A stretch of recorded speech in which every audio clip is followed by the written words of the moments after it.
Hello दोस्तों, स्वागत है आपका ओमकार इंस्टीट्यूशन के यूट्यूब प्लेटफॉर्म पर। दोस्तों, आज है 7 अक्टूबर और आज हम 7 अक्टूबर का करंट अफेयर्स यहाँ पर डिस्कस करते हैं।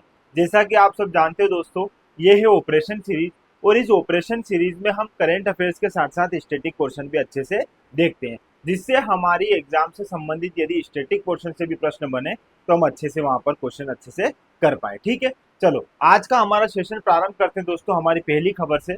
और आज की हमारी प्रमुख खबरों में सबसे पहली और इम्पोर्टेंट खबर है दोस्तों, विश्व कपास दिवस कब मनाया जाता है। दोस्तों, कई बार दिवस से प्रश्न पूछे जाते हैं, इसीलिए मैं हर दिन जो क्लास शुरू होती है उसमें जिस दिन से संबंधित यदि कोई ऐसा दिवस मनाया जाता है तो वो मैं यहाँ पर आपको प्रश्न के रूप में लेकर आता हूँ।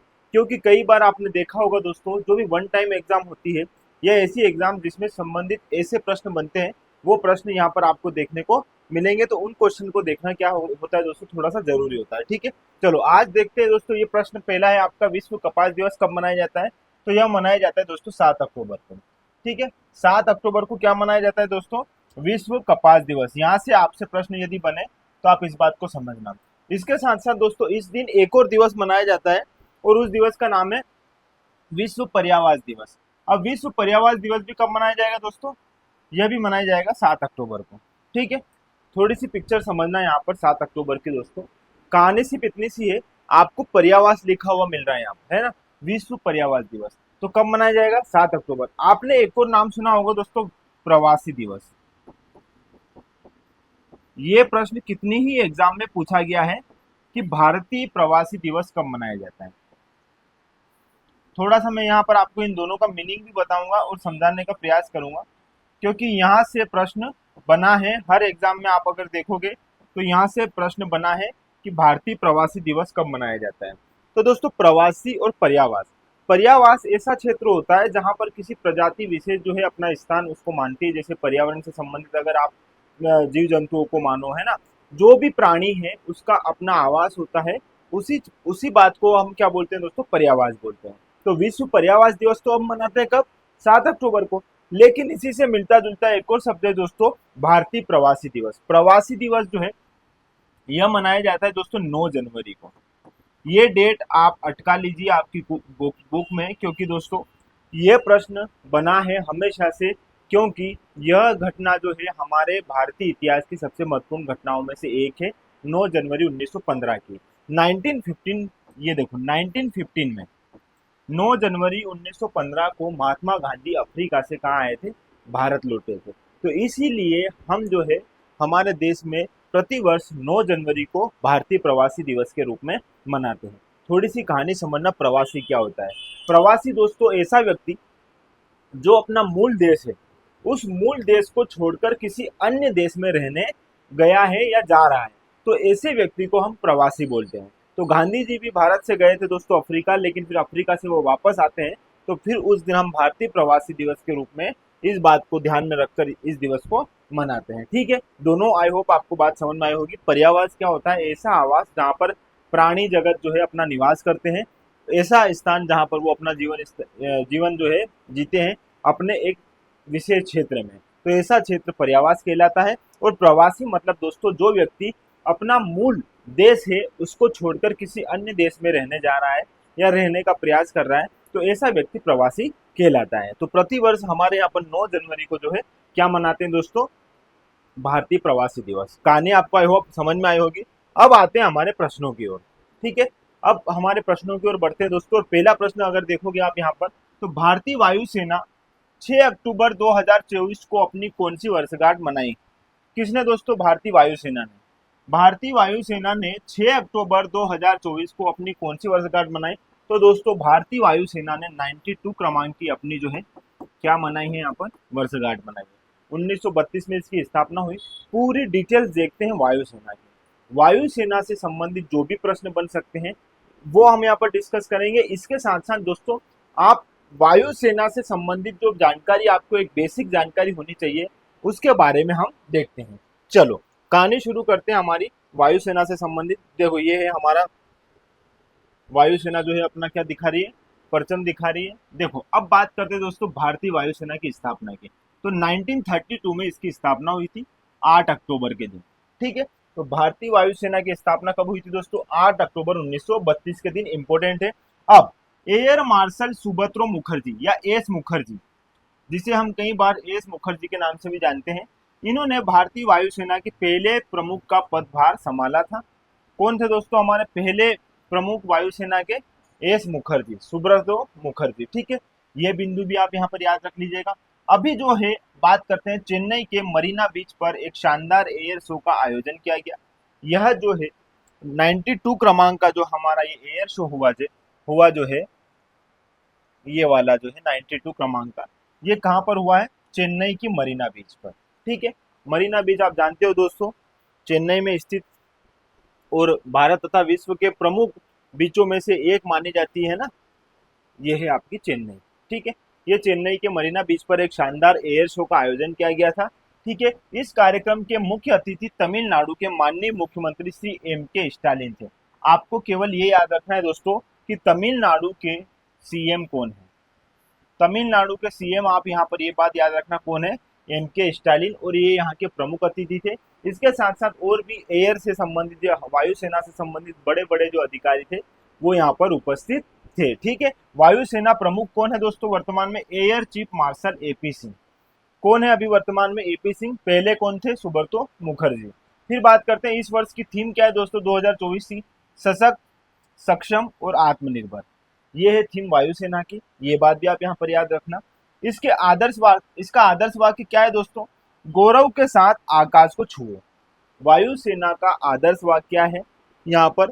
गौरव के साथ आकाश को छुओ। ये है हमारी कुछ बेसिक करंट से संबंधित बातें। लेकिन अब हम बात करते हैं वायुसेना से संबंधित कौन सी बातें जो है हमें जिनकी जानकारी होनी चाहिए। ठीक है, चलो पहली बात दोस्तों, आजादी से पहले भारतीय वायुसेना को रॉयल इंडियन एयर फोर्स के नाम से जाना जाता था। किस नाम से जाना जाता था दोस्तों? इंपॉर्टेंट है, एग्जाम में पूछा जा सकता है। Royal Indian air force. कब? आजादी से पहले। लेकिन आजादी के बाद साल 1950 में रॉयल शब्द हटाकर इसका नाम बदलकर इंडियन एयर फोर्स कर दिया गया। ठीक है, IAF। इतनी बात समझ में आई। 1950 में इसका नाम परिवर्तन हुआ था दोस्तों, जो हम वर्तमान रूप में देखते हैं। इससे पहले हम इसे रॉयल इंडियन एयर फोर्स के रूप में जानते थे। समझना दोस्तों, ये बात इंपॉर्टेंट है, एग्जाम में पूछी जा सकती है। फिर दोस्तों, इसका जो है मुख्यालय कहाँ पर है? नई दिल्ली में, है ना। और भारत के जो राष्ट्रपति होते हैं वो भारतीय वायुसेना के कमांडर इन चीफ होते हैं। हमेशा याद रखना, जो भी वायुसेना रहेगी, वायुसेना का कमांडर इन चीफ कौन होता है? हमारे देश का राष्ट्रपति होता है। ठीक है, एक बेसिक सी बात है जो आपको यहाँ पर याद रखनी है, क्योंकि आप जानते हो तीनों सेनाओं का प्रमुख किसे माना जाता है? राष्ट्रपति को माना जाता है। तो यहाँ पर भारत के जो राष्ट्रपति होंगे वो वायुसेना के कमांडर इन चीफ होंगे। ठीक है, चलो ये बेसिक सी बात है, आपको पता है। अब बात करते हैं वायुसेना अध्यक्ष की। तो वायुसेना अध्यक्ष एयर चीफ मार्शल होते हैं। कौन होते हैं दोस्तों? एयर चीफ मार्शल जो होते हैं वो वायुसेना के क्या होते हैं? अध्यक्ष होते हैं, और वायुसेना का नेतृत्व भी यही करते हैं। एक बेसिक बात है, ये भी आपको पता है, भारतीय वायुसेना ने द्वितीय विश्व युद्ध में ब्रिटेन का साथ दिया था। इंपॉर्टेंट, ये इंपॉर्टेंट है क्योंकि आपको पता है द्वितीय विश्व युद्ध की अवधि 1938, 1939, 1934 तक ये जो कामकाज चलता रहा। 1938 से लेके 1939, 1940, 41, 42, 43, मतलब इतना साल जो है ये स्थितियां ऐसी ही थी द्वितीय विश्व युद्ध की। ठीक है, उस समय हमारे यहाँ पर इंडियन एयरफोर्स का गठन हो चुका था। तो भारत की जो है यह जो वायुसेना जो है इसने किसका सपोर्ट किया था दोस्तों द्वितीय विश्व युद्ध में? ब्रिटेन का, क्योंकि हम ब्रिटेन के उपनिवेश थे। तो यहाँ पर ये बात हमें याद रखना है कि हमने उनका सपोर्ट किया था। ठीक है, आजादी के बाद से भारतीय वायुसेना ने पाकिस्तान और चीन के साथ कई युद्धों में हिस्सा भी लिया है। वायुसेना ने ऑपरेशन विजय आप जानते हो दोस्तों, इसमें भी महत्वपूर्ण भूमिका निभाई। Operation Meghdoot, operation cactus, operation पुंगलाई जैसे कई बड़े मिशन को अंजाम दिए हैं। ये याद रखना, इनसे भी वायुसेना का जो है क्या रहा है? संबंध रहा है, इन बड़े बड़े महत्वपूर्ण अभियानों से भी। ठीक है, तो ये कुछ बातें थी वायुसेना से संबंधित जो हमने यहाँ पर देखी और इम्पोर्टेंट थी दोस्तों। इस प्रकार के प्रश्न यहाँ पर बनते ही हैं, एक बार आप अच्छे से इनको समझ लीजिएगा। चलो बात करते दोस्तों यहाँ पर अगली, विश्व स्वास्थ्य संगठन की। विश्व स्वास्थ्य संगठन ने हाल ही में एलिनिटी MXV परख नामक एक नए परीक्षण को मंजूरी दी है, यह किस बीमारी से संबंधित है? किसने दोस्तों? विश्व स्वास्थ्य संगठन ने। किसको? एलिनिटी MPXV परख नामक एक नए परीक्षण को क्या दे दी है? मंजूरी दे दी है। तो यह किस बीमारी से संबंधित है? तो हाल ही में बीमारी जो है यह चल रही है एमपोक्स। एमपोक्स जो है दोस्तों, इसके परीक्षण के लिए WHO ने क्या कर दी यहाँ पर, इसकी अनुमति दे दी है कि अब इसके लिए जो है परीक्षण शुरू कर दिया जाए। पहले जो है आप देखोगे अगस्त माह में 2024 में जो है WHO ने इसे इमरजेंसी घोषित किया था एमपोक्स को। एमपोक्स क्या है दोस्तों? इसे मंकी पॉक्स के नाम से जाना जाता था और ये एक प्रकार का वायरस था।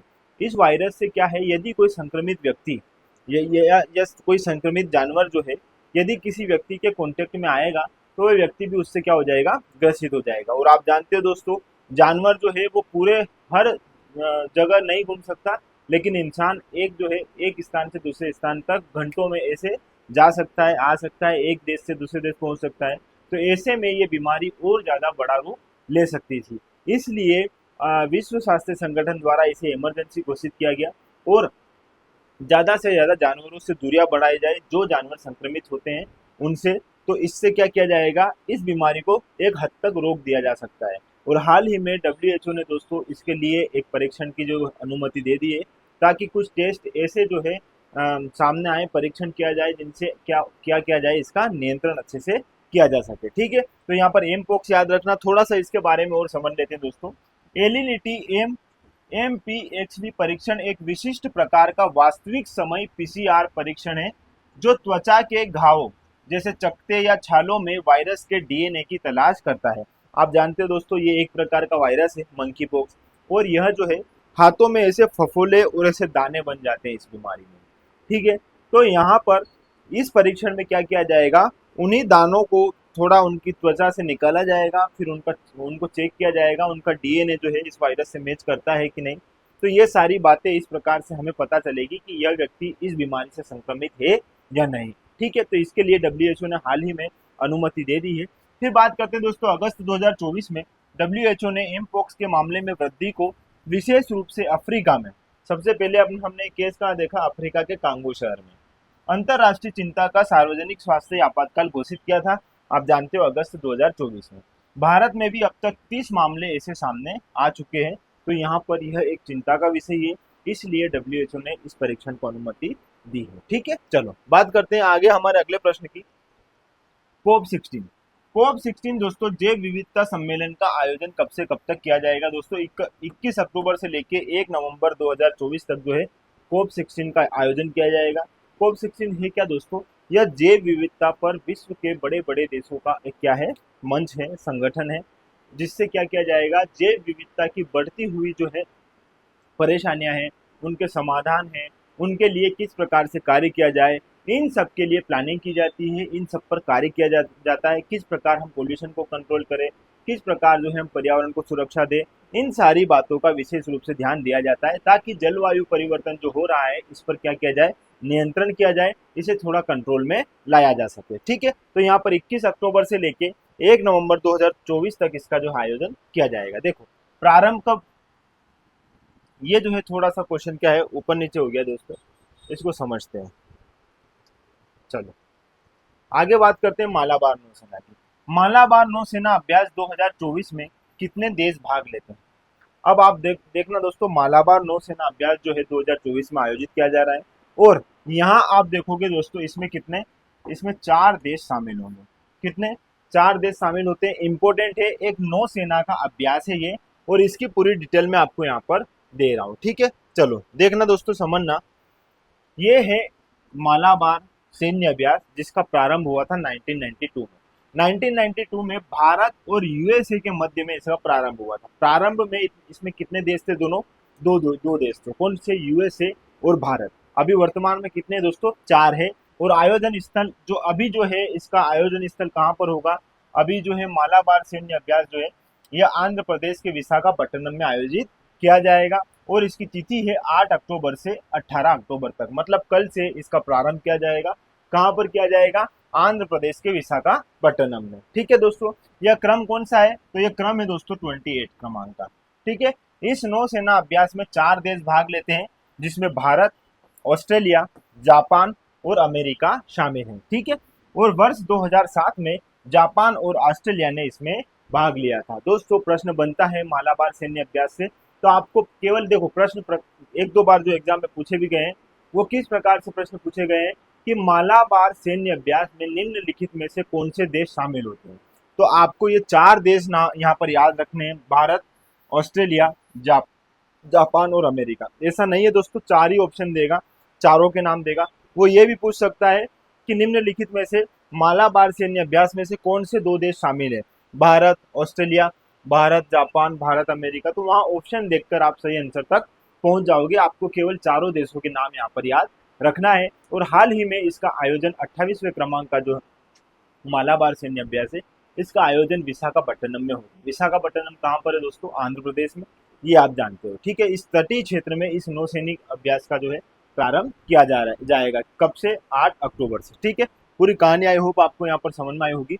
अब दोस्तों थोड़ा कर लेते हैं रिवीजन। ठीक है, रिवीजन हमारा इसलिए क्योंकि कल जो हमने करंट अफेयर्स देखा था उस करंट अफेयर्स को हम यहाँ पर फिर से क्या कर लेंगे, एक सरसरी निगाहों से देख लेंगे, क्योंकि वहां पर हमने अच्छे से डिस्कस किया था। और यहाँ पर केवल ऑब्जेक्टिव जो राइट आंसर है उस तक हम बात करेंगे और फिर आगे बढ़ेंगे। इससे हमारा 2 दिन का करंट अफेयर्स यहाँ पर अच्छे से डिस्कस हो जाएगा। ठीक है, चलो बात करते हैं हमारे पहले प्रश्न के।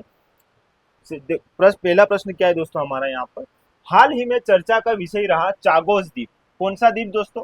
चागोस द्वीप समूह किन दो देशों के मध्य विवाद का विषय रहा है? दोस्तों यदि आपने चागोस द्वीप के बारे में जानकारी नहीं ली है तो आप इसके पहले का वीडियो जरूर देख लीजिएगा।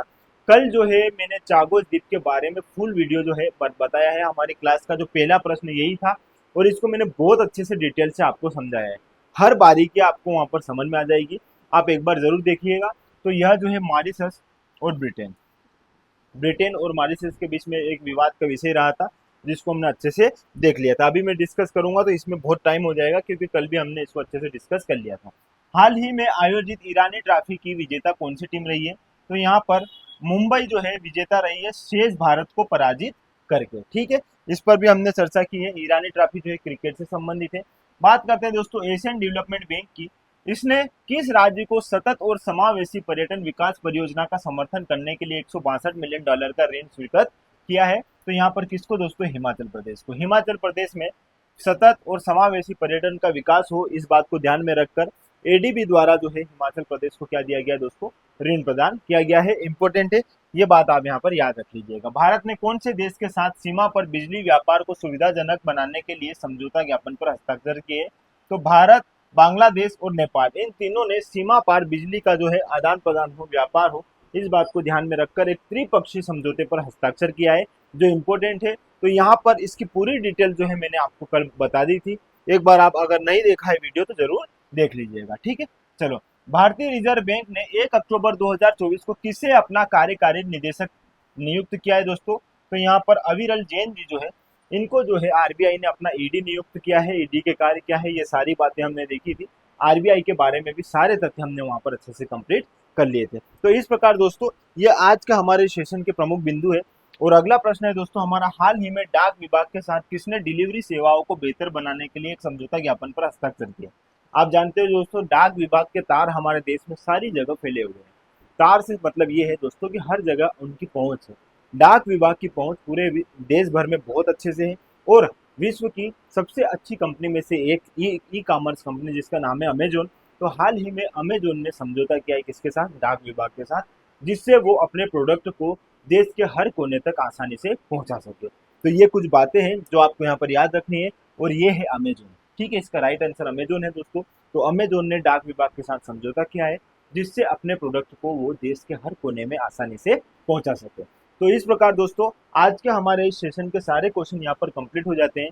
हमने कल का करंट अफेयर्स जो देखा था उसके क्वेश्चन तो लगाए ही हैं, साथ में आज का भी करंट अफेयर्स अच्छे से डिस्कस कर लिया है। तो इस प्रकार दोस्तों हमारे इस ऑपरेशन सीरीज से जुड़े रहिएगा। और इसमें हम अन्यथा तथ्यों का किसी प्रकार से समावेशन नहीं करते हैं। दोस्तों क्लास बहुत लंबी हो सकती है, 1 घंटे 1.5 घंटे आसानी से करंट अफेयर्स की क्लास बन सकती है। पर इससे होगा क्या दोस्तों, जो आपकी एग्जाम के लिए जरूरी है बस उन्हीं तथ्यों पर बात करें तो ज़्यादा बेहतर होगा। और इसके साथ साथ दोस्तों समय का भी आपका इसमें सही उपयोग होगा। यदि ज़्यादा लेंदी क्लास हो जाएगी, आप 1.5-2 घंटा अगर करंट अफेयर्स में बिताओगे तो बाकी की सारी चीज़ें आपकी धीरे धीरे क्या हो जाएगी, पीछे पीछे रह जाएगी। तो इसी बात को ध्यान में रखकर मैं आपके लिए जो क्वेश्चन इंपॉर्टेंट है, जो आपके एग्जाम के लिए इंपॉर्टेंट है, बस उन्हीं क्वेश्चन पर डिस्कस करता हूँ अच्छे से, ताकि आप कम समय में अच्छे से आपकी तैयारी को बेहतर तरीके से संचालित कर पाओ। तो इस प्रकार दोस्तों जुड़े रहिए, और जुड़े रहने के लिए आपका बहुत बहुत धन्यवाद। Thank you.